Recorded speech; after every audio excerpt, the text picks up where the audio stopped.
നമസ്കാരം. വീരമൃത്യു വരിച്ച ജവാന്റെ ഭാര്യയ്ക്കെതിരെ സൈബർ അധിക്ഷേപം, ഇടപെട്ട് വനിതാ കമ്മീഷൻ. വീരമൃത്യു വരിച്ച ക്യാപ്റ്റൻ അൻഷുമാൻ സിംഗിന്റെ ഭാര്യ സ്മൃതി സിംഗിനെതിരെ സമൂഹ മാധ്യമത്തിൽ അധിക്ഷേപകരമായ പരാമർശങ്ങൾ നടത്തിയ വ്യക്തിക്കെതിരെ കേസെടുത്ത് ഡൽഹി പോലീസ്. ദേശീയ വനിതാ കമ്മീഷൻ നൽകിയ പരാതിയുടെ അടിസ്ഥാനത്തിലാണ് കേസ്. വിഷയത്തിൽ സ്വമേധയാ ഇടപെട്ട് വനിതാ കമ്മീഷൻ പ്രതിയെ അറസ്റ്റ് ചെയ്യണമെന്ന് പോലീസിനോട് ആവശ്യപ്പെടുകയായിരുന്നു. 3 ദിവസത്തിനകം വിശദമായ റിപ്പോർട്ട് നൽകാനും കമ്മീഷൻ ആവശ്യപ്പെട്ടു. നേരത്തെ സ്മൃതി സിംഗിനെതിരെ ഗുരുതരമായ ആരോപണങ്ങൾ ഉന്നയിച്ച് അൻഷുമാൻ സിംഗിന്റെ മാതാപിതാക്കളും രംഗത്തെത്തിയിരുന്നു.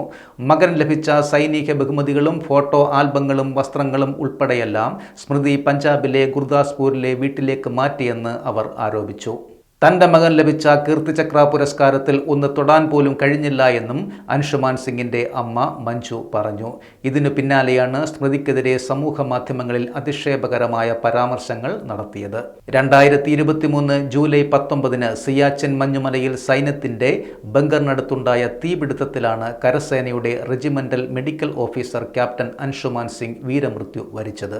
2023 ജൂലൈ 22 എല്ലാ ഔദ്യോഗിക ബഹുമതികളോടെയും ഉത്തർപ്രദേശിലെ ഭഗൽപൂരിൽ അദ്ദേഹത്തിന്റെ ഭൗതിക ശരീരം സംസ്കരിച്ചു.